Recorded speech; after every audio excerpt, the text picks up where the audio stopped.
এই মেয়েটি প্রতিদিন বিয়ে করত আর পরের দিনই তালাক দিত। তার ড্রয়ার ছিল বিয়ের আংটিতে ভরা। মেয়েটির নাম ছিল ডেজি এবং সে ছিল এক ধরনের কন্ট্রাক্ট ওয়াইফ। যেই সব ছেলেরা বিয়ে করতে চাইতো না কিন্তু আত্মীয় স্বজনের কথা ও সমাজের তিরস্কার এড়াতে নকল বিয়ে করার ভান করতে চাইতো, তারা ডেজিকে ভাড়া করত।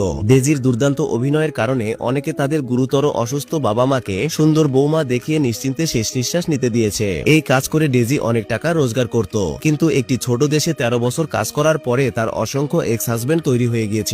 এমনকি হোটেলের স্টাফরাও বিয়ের অনুষ্ঠানে তাকে দেখে চিনে ফেলতো। এই অদ্ভুত পরিস্থিতি থেকে বাঁচতে ডেজি তার ব্যবসা বাড়ানোর সিদ্ধান্ত নিল। সে বিদেশেও বিয়ে করা শুরু করলো। এমনকি আফ্রিকার রাজাও তাকে হায়ার করেছিল, কারণ ডেজির সার্ভিস এতটাই প্রফেশনাল ছিল। সবাই তাকে বুক করতে পারতো না। ডেজি আগে ছেলেটির প্রোফাইল দেখতো, তারপর ইন্টারভিউ নিত।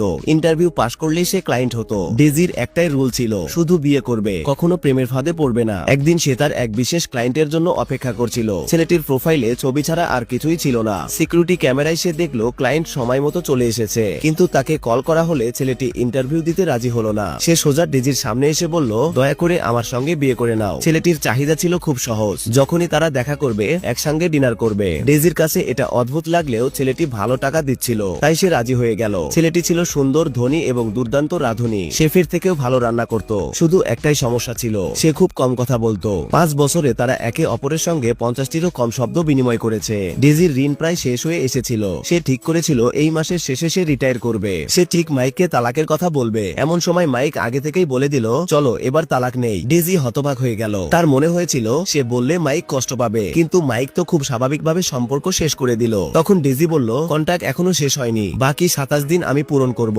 তারপর সে চলে গেল। কিন্তু বেরিয়ে গিয়ে সে সিদ্ধান্ত নিল কন্ট্রাক্ট শেষ হওয়ার আগেই সে মাইকের হৃদয় জয় করবে। মনে হচ্ছে ডেজির প্রেমে না জড়ানোর নিয়ম এবার ভেঙে যেতে চলেছে।